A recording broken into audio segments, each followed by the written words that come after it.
principalmente diferente da narrativa dos outros evangelhos, tanto Mateus, quanto Lucas, quanto Marcos. O Evangelho de João, ele tem uma perspectiva que ele aproxima uma realidade de céus e terra. E quando você vai perceber os evangelhos, todos eles começam com a genealogia de Jesus. Tanto Mateus, quanto Marcos, quanto Lucas, eles começam narrando a genealogia para entender, para apontar que aquele era o Messias, que ele vinha de uma linhagem que os judeus esperavam que o Messias se manifestasse. Então, por isso existe essa genealogia. E a genealogia também, ela trata sobre quem é aquela pessoa, ou o que esperar das ações daquela pessoa. Quando você fala de quem ele pertence, você entende como ele vive, ou quem ele é. A partir de onde ele vem, você vai definir algumas das suas ações. E o Evangelho de João, ele não é diferente. Capítulo 1, ele começa falando que ele era o Verbo, que estava com Deus e que era Deus, desde o princípio. Obrigado. Então, o Evangelho de João, ele vai apontar para o Messias, para um Jesus que ele tem a sua genealogia, ele tem a sua identidade ligada a uma outra realidade de vida, a uma realidade espiritual, e não apenas querendo provar a essência daquele Messias através de uma genealogia carnal, de uma genealogia humana, mas ele quer provar que ele é realmente, de fato, filho de Deus. Quando ele começa o Evangelho, quando ele começa no capítulo 1, ele já está narrando a história de Deus.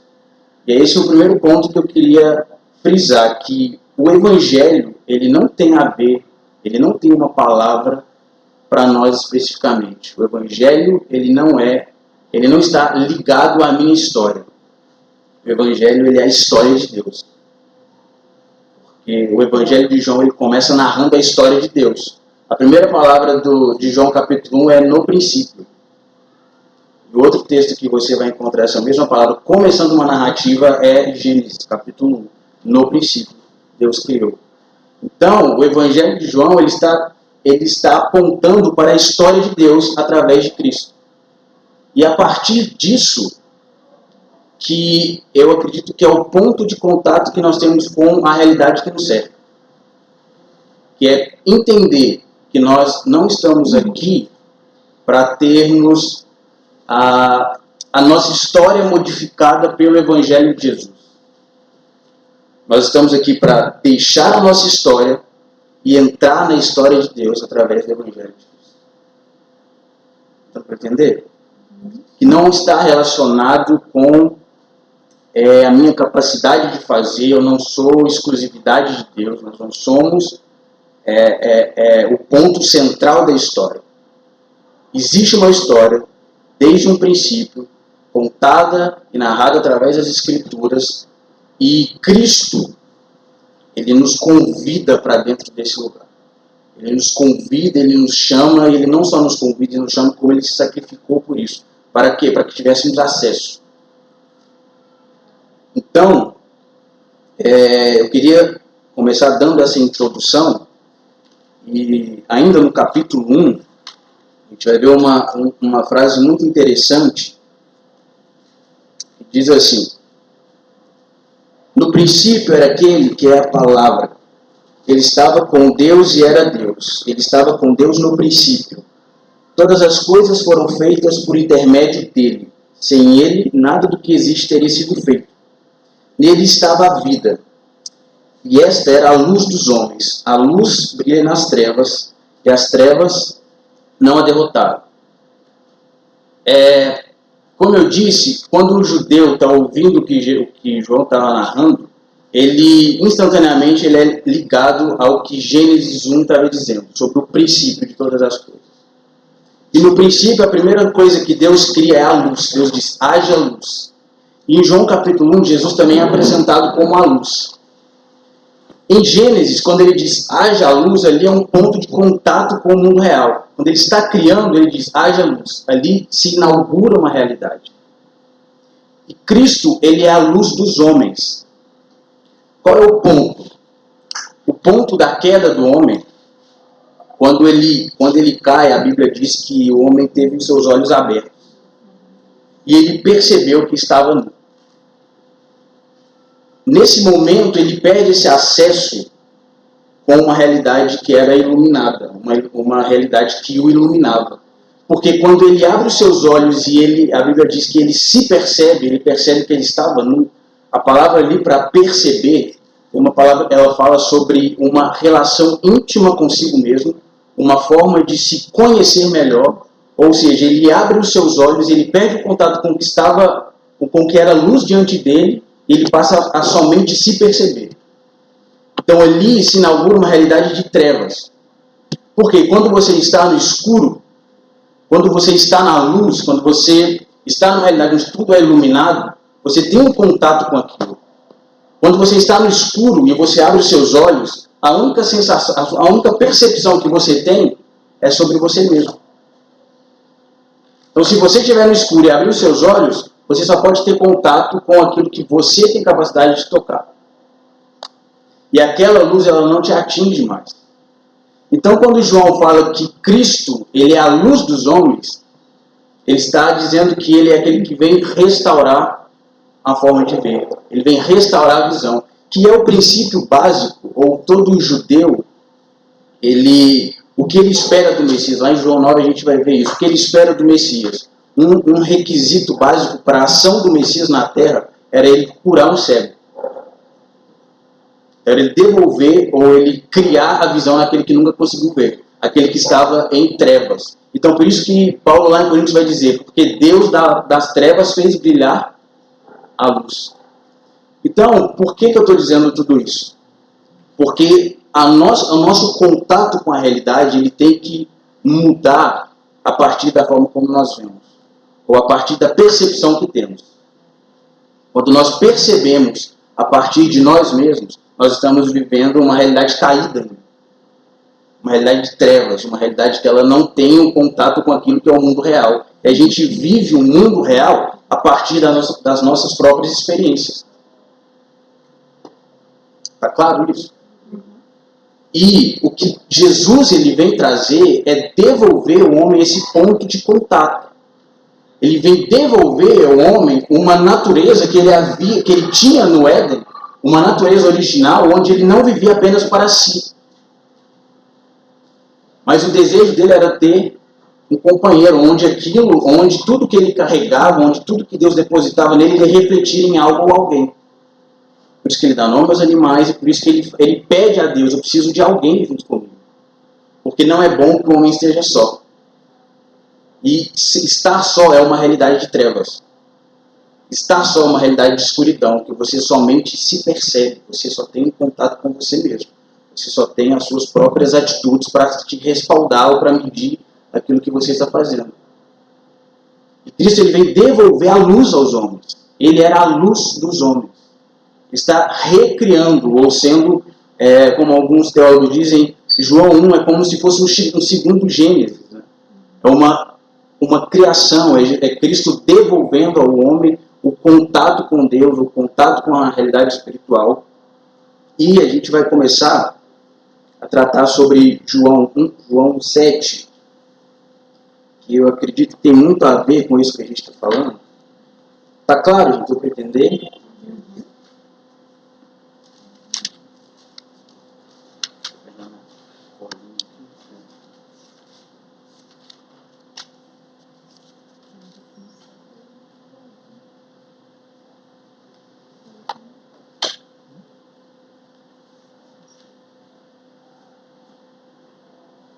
Abra sua Bíblia lá em João, capítulo 7.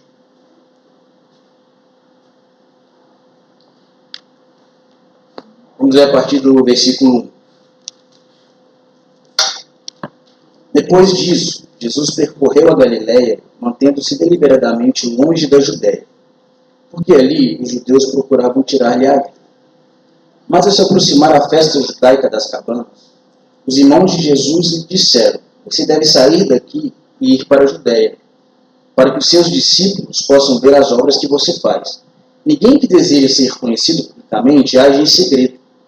Visto que você está fazendo estas coisas, mantendo-se ao mundo, mostre-se ao mundo, pois nem os seus irmãos criam nele.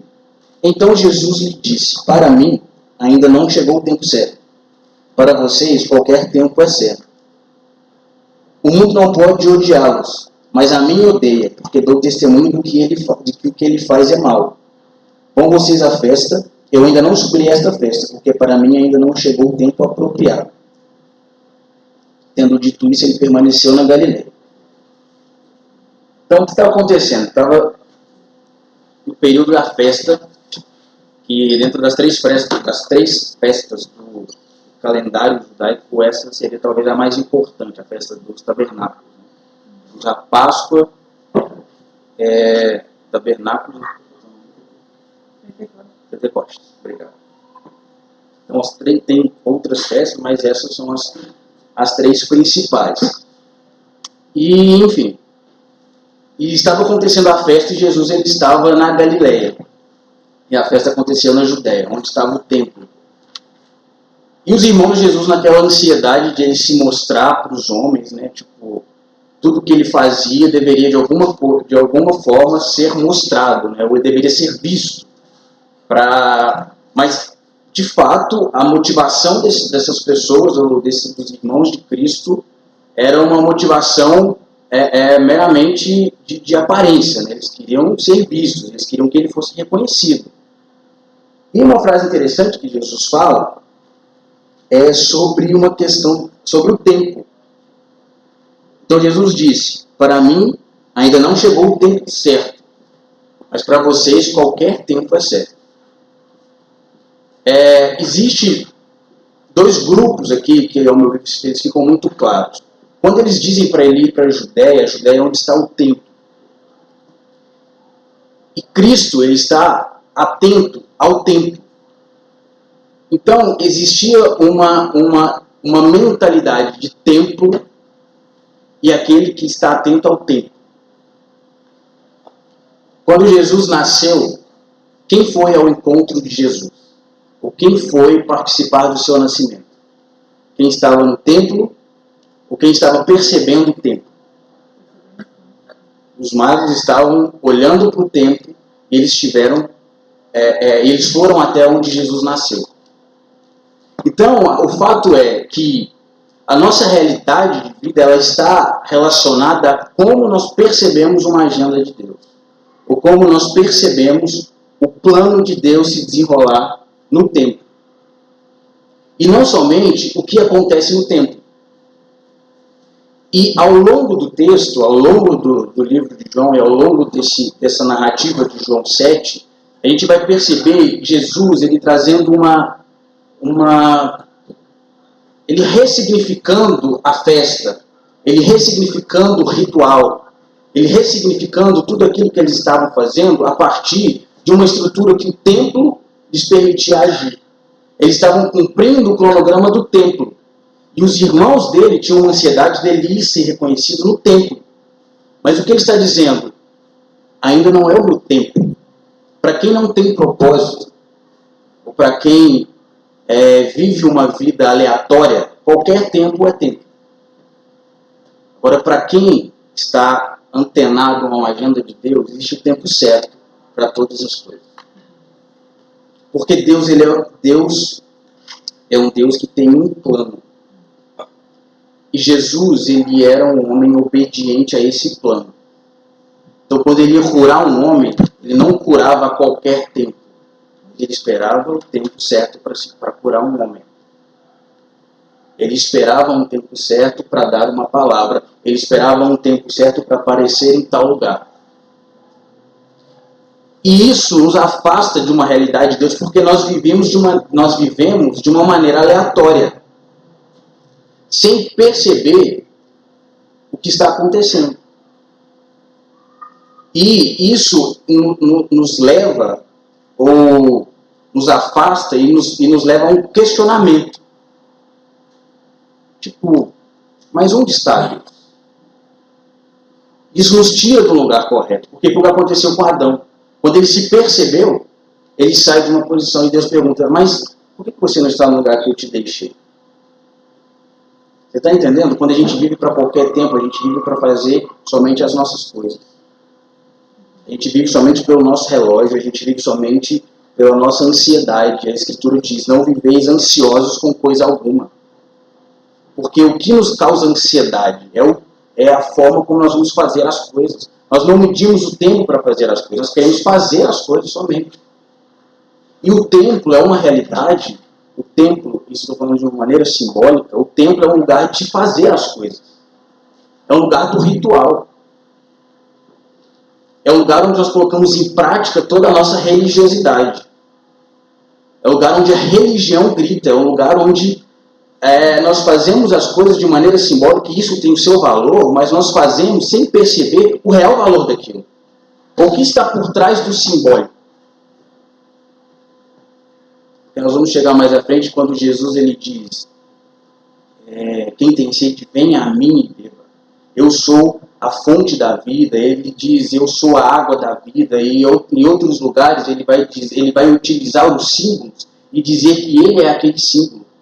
É uma maneira de trazer a verdade daquilo que estava acontecendo. Olha, o que vocês estão fazendo sou eu. Só que o que acontece quando ele diz essas coisas? Eles querem matá-lo. Ou em algum lugar eles chamam ele de endemoniado. Porque a religião, a estrutura religiosa, ela aprendeu e ela vive de forma céu e inferno. É de Deus, é do diabo. Quando ele faz algo de Deus, eles dizem é do diabo. Por quê? Porque é uma estrutura engessada. A gente vive pelo templo. A gente vive por ser visto. Vai, você tem que ser visto. Vai, porque o que você faz em segredo não tem valor nenhum. Mas por que você está fazendo essas coisas e permanecendo em segredo? Era o que os irmãos dele questionavam. Mas quem vê o que a gente faz em segredo? Pergunta. Quem vê o que a gente faz em secreto? Deus. Deus vê o que nós fazemos em segredo.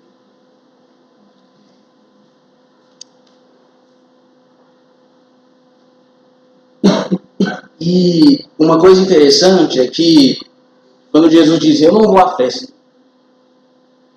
Vai porque eu vou depois. E depois ele sobe à festa como uma pessoa normal. Só que existiam muitos boatos a respeito. A Bíblia diz lá no versículo 12. Entre a multidão haviam muitos boatos a respeito dele.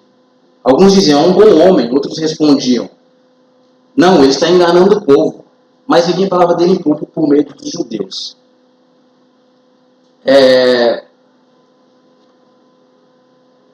Aqueles que vivem, ou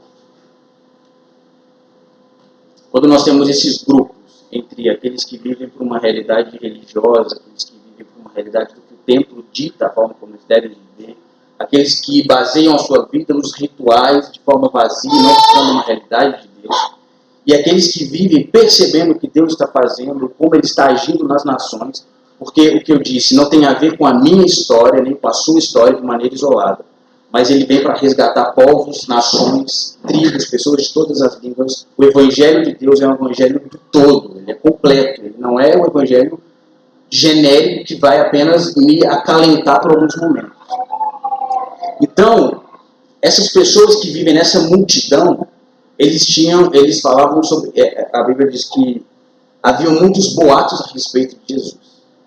E isso é o Evangelho, é uma narrativa de um Deus genérico. Não é um Deus específico. Não é um Deus que você conhece por se relacionar. Eles diziam, mas ele é um bom homem. Não, mas ele engana as pessoas. Mas de quem vocês estão falando? Porque lembra que eu comecei falando? O Evangelho de João, a narrativa de João, ele começa apresentando ele, dando a identidade dele como um Messias. Como aquele que eles ficaram anos esperando vir libertá-los de uma opressão romana, de uma opressão síria, enfim, dos vários povos que ficaram atormentando os judeus por muito tempo. Eles não estavam percebendo no tempo que Jesus já estava, que o Messias esperado por ele já estava se manifestando. Por quê? Porque eles se relacionavam com um Deus genérico, um Deus que eles só tinham acesso através dos rituais. Um Deus que eles só tinham acesso através das suas ações religiosas no templo. Eles não conseguiam discernir e trazer para a vida o que a Escritura dizia. Eles conseguiam apenas ver a Escritura, mas não conseguiam tirar a Escritura ou extrair da Escritura. Porque Jesus disse,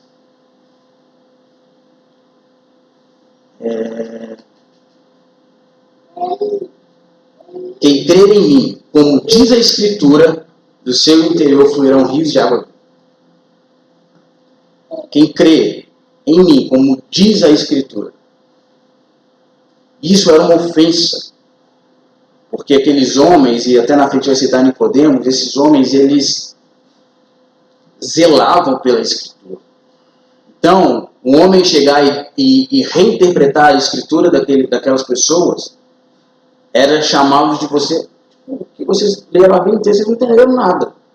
E você está falando de mim, isso para eles era uma ofensa.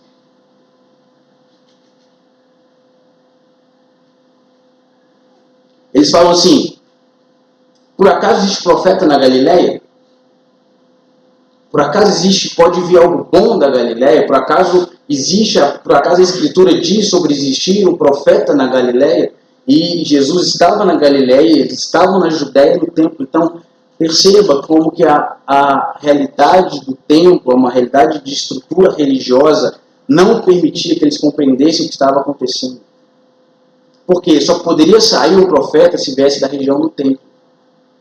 Eles modelaram uma realidade que só poderia acontecer dentro dos padrões que eles já estavam acostumados. E Jesus, ele vem para quebrar isso. Ele vem para quebrar os nossos padrões.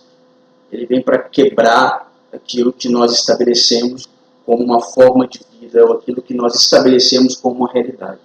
Mas que, na verdade, é apenas trevas. Na verdade, é escuridão. Na verdade, nós só estamos agindo a partir da nossa própria percepção. Nós estamos agindo a partir da nossa própria história, querendo que ele venha e ele mude a nossa história, mas sem nós nos preocuparmos com a história dele. Sem nós nos preocuparmos com o que Deus está construindo agora.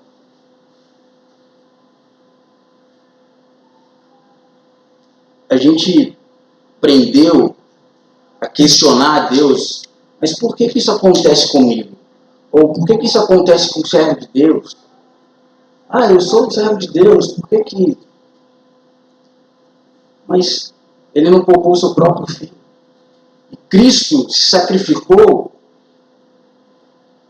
pela história de Deus. Cristo se sacrificou pela realidade de Deus, pela vida que Deus queria nos fornecer. Não porque Cristo era apenas um homem bom, mas porque ele era um homem obediente. Não é uma questão de ser bom. Porque as pessoas diziam que ele era mau, que ele era endemoniado, que ele era um rebelde, que ele deveria ser morto como foi. Está entendendo que a minha intenção, humildemente, a minha intenção é que nós, de alguma forma, consigamos sair de um lugar que a gente define como obra de Deus, mas que não é. A gente acha que é a obra de Deus, que a gente acha que é o Evangelho, mas que não é. Porque o Evangelho, ele tem a sua característica amorosa e também tem a sua característica agressiva. Ele tem que causar algum incômodo, causar algum rompimento na nossa maneira de viver, ou alterar a nossa maneira de viver.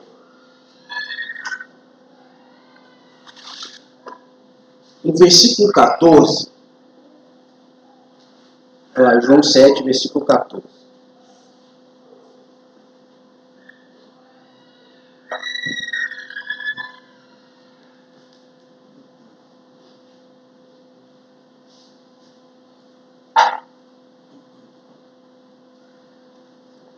Quando a festa ainda estava na metade, Jesus subiu ao templo e começou a ensinar. os judeus ficaram admirados e perguntando: como foi que esse homem adquiriu tanta instrução sem ter estudado? Jesus respondeu: o meu ensino não é de mim mesmo, ele vem daquele que me enviou. Se alguém decidir fazer a vontade de Deus, descobrirá se o meu ensino vem de Deus ou se falo por mim mesmo. Aquele que fala por si mesmo busca a sua própria glória. Mas aquele que busca a glória de quem o enviou, ele é verdadeiro, não há nada falso a seu respeito. Primeiro eles queriam medir qual era o nível da intelectualidade de Cristo. Como que esse homem sabe sem ter estudado? Ou como que esse homem sabe se ele não estudou com a gente? Né? Acho que era mais ou menos o que eles queriam dizer, porque ele era um homem instruído nas Escrituras, Jesus.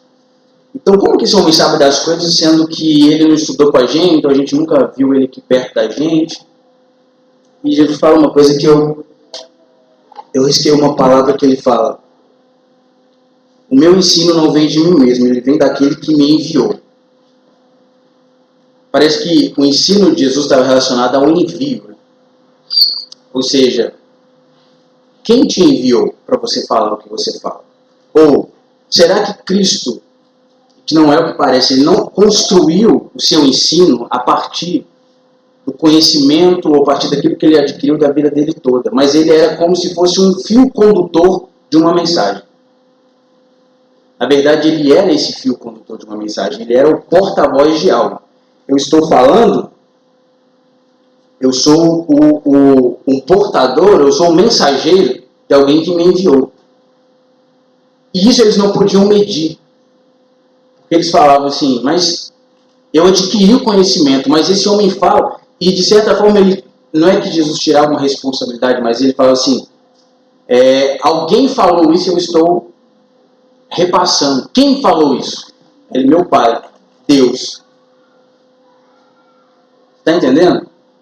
Que não é a minha mensagem, não é a sua mensagem, não é a faculdade que você tem, não é o que você adquiriu, mas é quem te enviou para falar isso. Você fala a partir de alguém que te enviou, você foi comissionado, isso é uma consciência missional.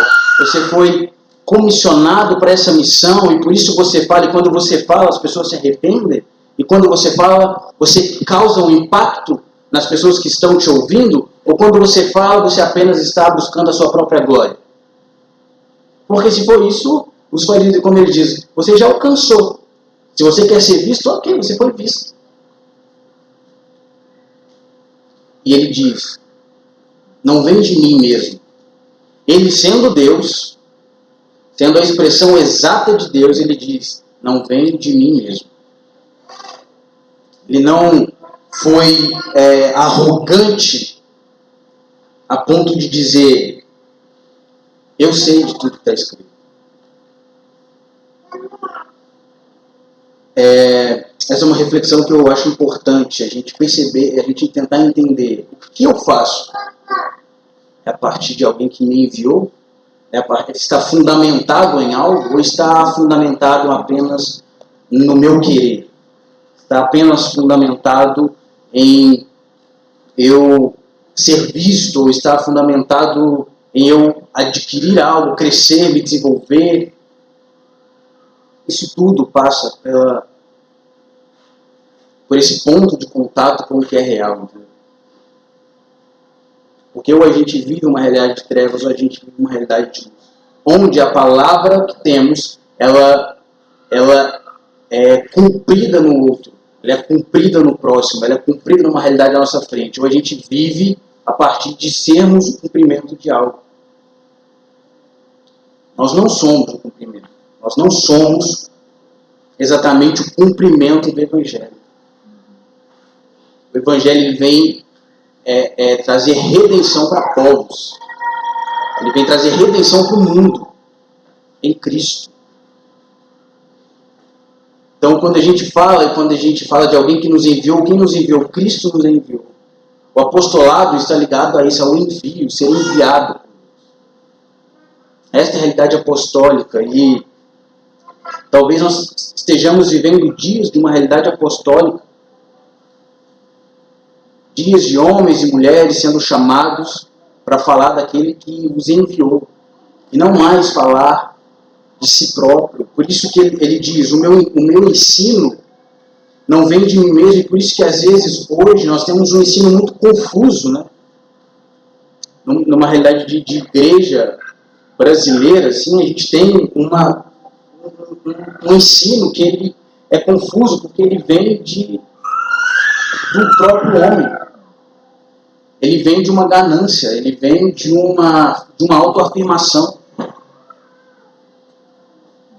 Nós vivemos uma realidade social que ela tem muito a ver com Gênesis 3,17. O homem que se percebe, percebi que estava nu. Então a gente vive uma realidade do homem pós-moderno, onde ele é o centro de todas as coisas, onde ele acredita que ele é a luz para o mundo. E por isso ele definiu um período da história até como iluminismo, né? Tipo assim, eu tenho as minhas próprias ideias. O mundo gira a partir de mim mesmo. Ele destronou Deus, ele destronou Cristo. Ele criou a sua própria forma de viver. Ele criou a sua própria realidade. Só que é uma realidade de trevas. Por quê? Porque ela não produz nada em ninguém. Ela produz apenas competição, ela produz apenas egoísmo. Ela não produz unidade, ela não produz relação. Ela produz apenas pessoas individuais e egoístas. Pessoas que não se relacionam com ninguém, pessoas que vivem para os seus próprios interesses. E quando eu falo sobre essa realidade, a igreja está incluso. Porque isso cria essa realidade de templo, de pessoas viverem por rituais, de pessoas acharem que estão cumprindo uma agenda de Deus por apenas estarem no culto e batendo o cartão, enfim. Vou celebrar a festa. Os homens que celebravam a festa, Jesus chamou eles de raça de víboras. E eles tinham a certeza de que eles eram os homens santos. Eles tinham a certeza de que eles de fato deveriam ser ouvidos. Eles tinham a certeza de que eles eram a instrução para aquela sociedade. A ponto de escolherem um ladrão no lugar do Messias. Porque essa é a escolha daquele que é religioso. Ele escolhe um ladrão, porque um ladrão ele toma para si mesmo. Ele quer usufruir de algo que não é dele. Ele quer usufruir de uma realidade que não é dele. E essa escolha que está diante desses homens que se julgam piedosos, mas apenas querem matar o próximo. Não conseguem discernir a obra de Deus acontecendo no templo. Está dando para entender?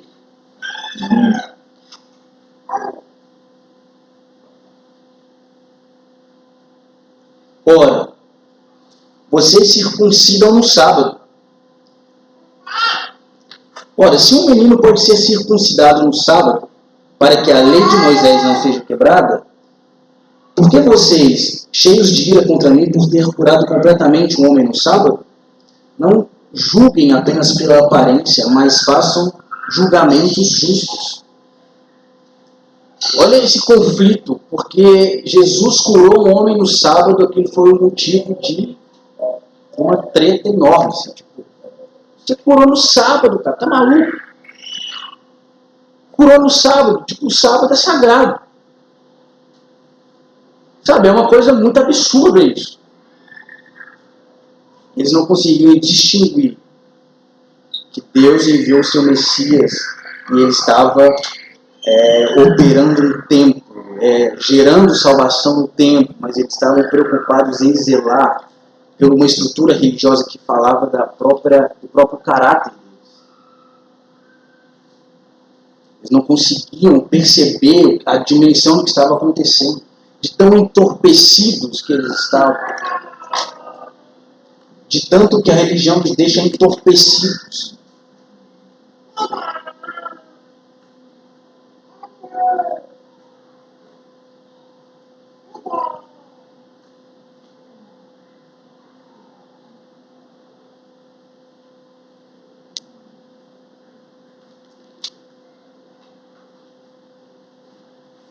Lá no versículo 7,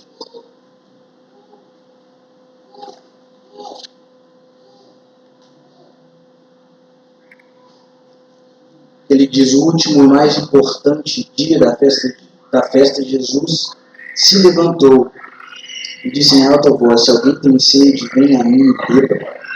Quem crer em mim, como diz a Escritura, do seu interior fluirão rios de água viva.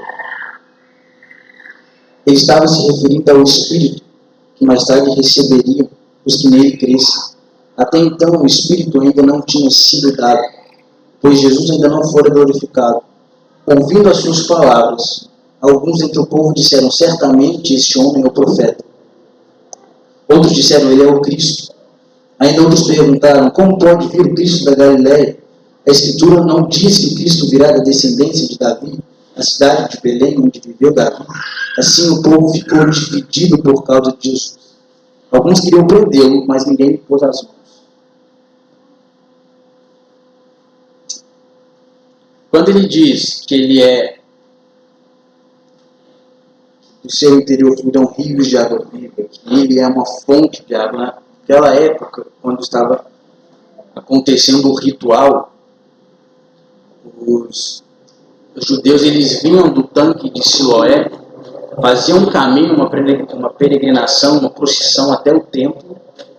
Eles lavavam as escadarias do templo, simbolizando o período que Deus os manteve no deserto com água, né? Água vindo da rocha.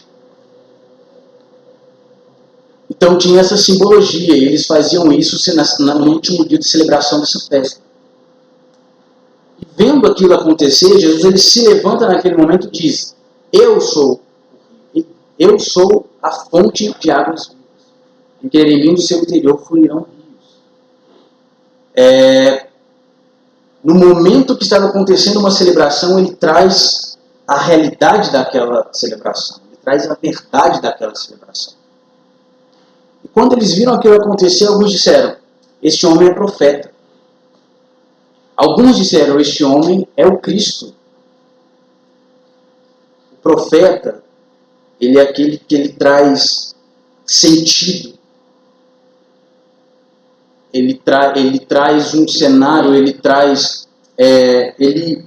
ressignifica aquilo que estava acontecendo, ele traz um sentido a uma realidade simbólica. Ele aplica aquilo dentro da vida das pessoas. E alguns perceberam o que ele estava fazendo e disseram: este homem é profeta. Ser profeta, como a gente já disse em outros lugares, outras vezes, não tem a ver com falar algo de uma pessoa ou prever o futuro. Tem a ver com você mostrar o que é real. Isso é real. Eu sou a fonte. De mim que fluirão rios de água viva. Então ele traz isso para dentro daquela festa e traz o sentido daquele ritual. Então quando aquele ritual ele passa a ser visto como algo real, então alguém diz: ele é profeta. Porque ele está apontando para algo, trazendo sentido para algo.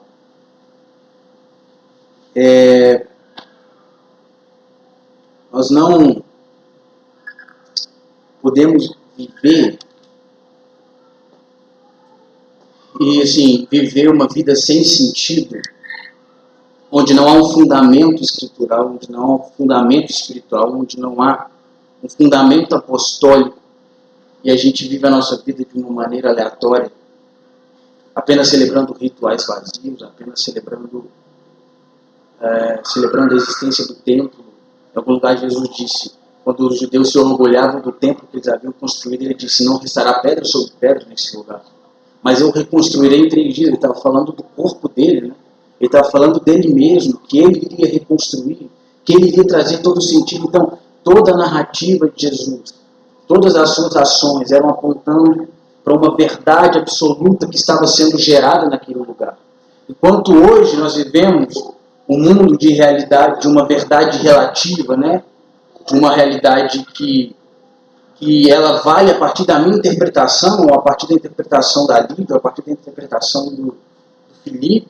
Cada um tem a sua própria verdade. A verdade hoje não é Cristo, mas é a interpretação que as pessoas têm de Cristo. Ontem eu li uma matéria sobre o casamento homossexual, o primeiro casamento homossexual numa igreja evangélica, acho que é uma igreja anglicana. Aí parece que aí na matéria estava falando assim que os pastores que se casaram, eles tinham um fundamento bíblico. Aí você fala, que Bíblia que esses caras estão lendo?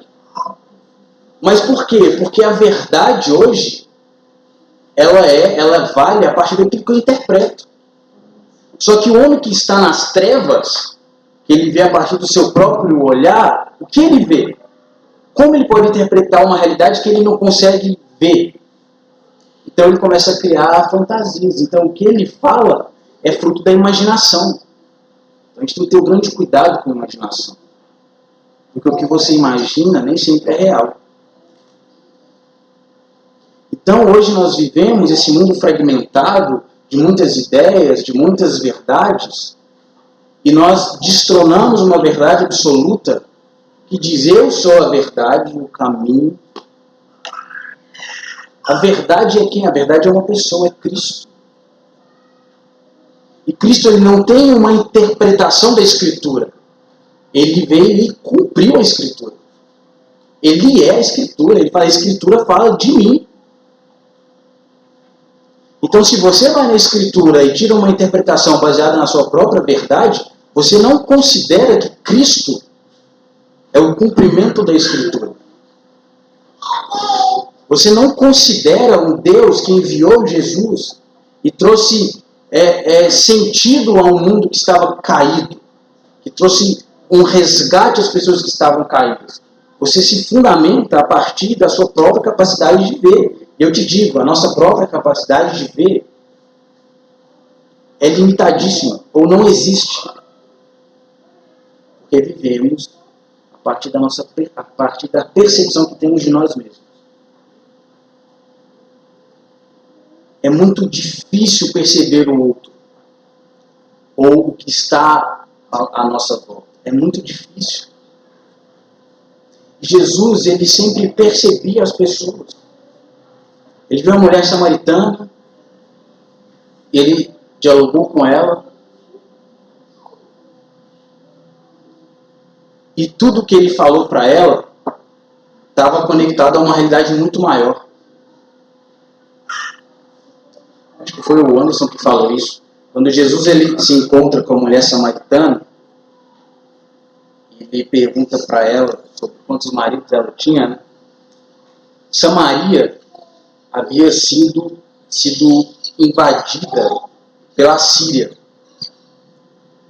E quando a Síria ela invadia alguma região, alguma nação, ela não assumia o governo daquele lugar, mas ela enviava diferentes povos para assumir aquele lugar, até que eles chamam de sincretismo cultural. E quando eles assumiam aquele lugar, era para descaracterizar a cultura daquele lugar. Quando a Síria enviou esses povos para Samaria, eles tinham essa intenção de descaracterizar aquele lugar. A partir daí que se cria uma rivalidade entre os judeus e os samaritanos. E Jesus chama aquela mulher e diz para ela, sobre os maridos, aí ele pergunta, quantos maridos você tem? Ela diz que tinha 5 maridos. E ele fala, mas o que você tem também não é seu. 5 é o número de povos que ocupou a região onde ela vivia, que ele tinha enviado. Então, quando ele está falando com aquela mulher, ele está falando para a cidade. A vida dela estava em conexão com a cidade. Deu para entender? Então, ele estava falando assim, não é seu, não te pertence. Você já teve 5, como vocês já tiveram 5 povos que tiraram a identidade de vocês. Então, quando ele quer devolver, ele achou que aquele era o tempo correto, ele veio para devolver a dignidade daquela mulher. Ele vai e não peque mais, ele devolve a dignidade para ela, ele também devolve a dignidade para o povo. A história daquela mulher era a história de um povo.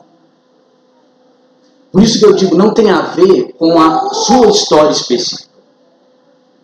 Porque a sua história é a história de mais alguém. É a história de um povo, de uma nação. E ele vem para redimir nações, povos, línguas.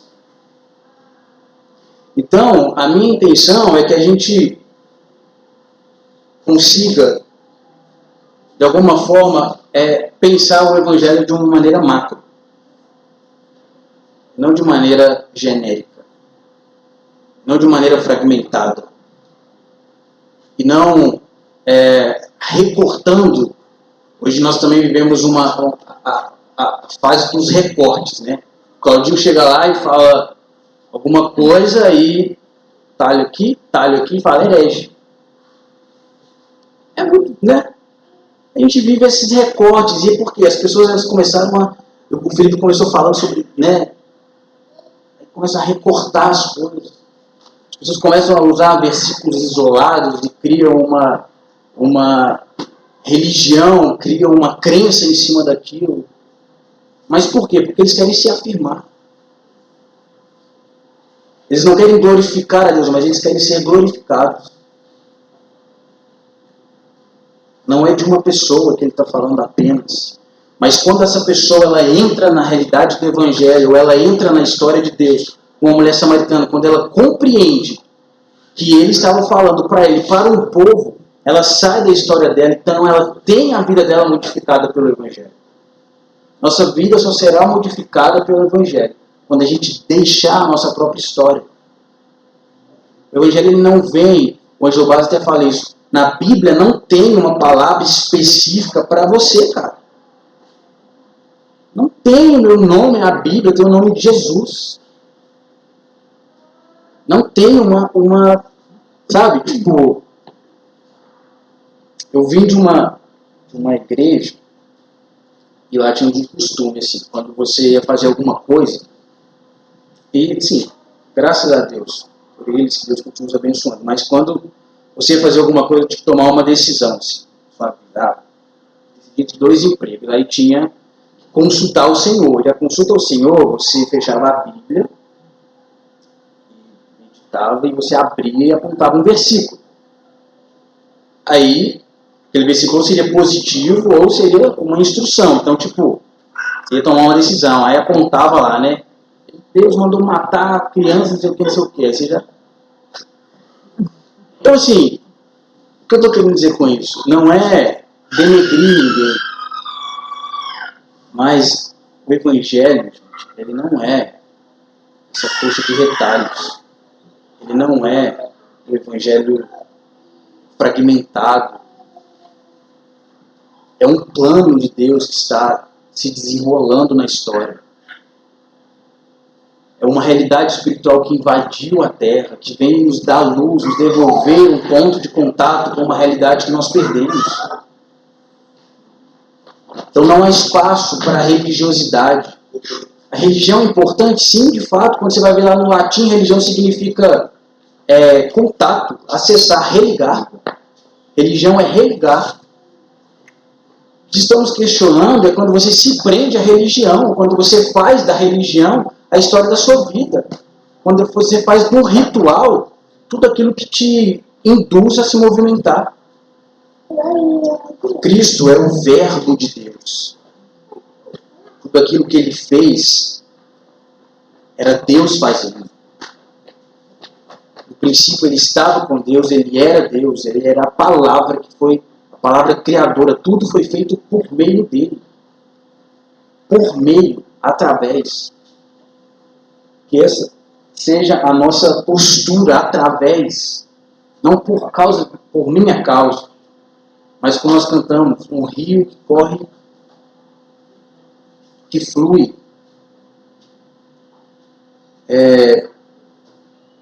Já estou encerrando. Esse último versículo do texto de João 7.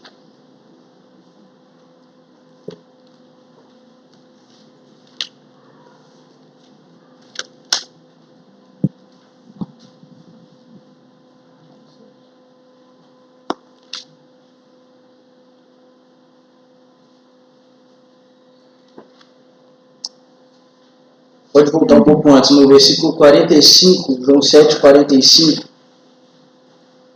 Diz assim: finalmente os guardas do templo voltaram aos chefes dos sacerdotes e aos fariseus, os quais lhe perguntaram: por que vocês não o trouxeram? Ninguém jamais falou da maneira como este homem fala, declararam os guardas. Será que vocês também foram enganados? Perguntaram os fariseus. Por acaso, alguém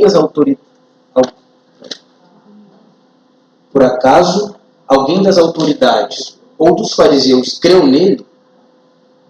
Não, mas essa ralé que nada entende da lei é maldita. Nicodemos, um deles, que antes tinha procurado Jesus, perguntou-lhes: a nossa lei condena alguém sem primeiro ouvi-lo para saber o que ele está fazendo? Eles responderam: você também é da Galileia? Verifique e descobrirá que da Galileia não surge profeta. Por isso que eu disse, o templo estava na Judéia, Jesus estava na Galileia. Então, quando vem algo que foge dos padrões dele, logo nós queremos condenar. Porque esse Jesus, ele não tem a ver com a minha vida. Esse Jesus, ele é muito agressivo. Mas você vai perceber que ao longo do texto ninguém conseguiu prender ele. Os fariseus queriam a todo momento que ele fosse preso. Mas a Bíblia também diz que ainda não era o tempo. A reflexão que eu gostaria de deixar é: pode vir algo bom da Galileia, você estando na Judéia? Sabe? Será que nós conseguimos, será que a gente tem uma capacidade de perceber algo de Deus vindo quando esse algo de Deus que está vindo fere os nossos padrões? Fere as nossas estruturas? Fere aquilo que nós organizamos na nossa mente através da religião, através da nossa vivência, através daquilo das nossas heranças, né? As nossas heranças através de nossos pais, através de nossos avós, que a nossa história construiu até aqui. Será que o Evangelho, quando ele vem para romper e ferir tudo isso, nós estaríamos dispostos a deixar essas coisas? Para ouvir alguém que vem da Galileia? Tendo ouvido a vida inteira que não pode vir nada bom da Galileia, mas não pode vir nada bom daquele lugar. Talvez o Cristo tenha vindo de lá e a gente não quer ouvir. Porque o nosso lugar é a Judéia, o templo, é um lugar onde existe toda a glória, né? A glória do templo está naquele lugar. E ele vai vir no templo. Claro, ele vai vir com glória, todo mundo verá. Mas ele ainda está preparando esse momento, esse povo.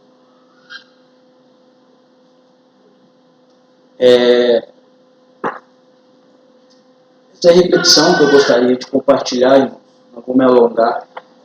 Queria encerrar com uma oração, como a gente tem o costume de fazer aos domingos, e de alguma forma essa palavra possa nos atingir, de alguma forma isso possa nos aproximar mais de Deus, aproximar mais do Espírito. Se você pudesse levantar, se você tiver, eu sei que nós vivemos tempo de pandemia, se você tiver uma palavra para alguém, quiser compartilhar com alguém, sinta-se à vontade, permita que o Espírito Santo conduza esse momento, que a luz de Cristo brilhe nos nossos corações, que Ele possa dissipar as trevas dos nossos olhos e clarear a realidade que nós vivemos. Não seja somente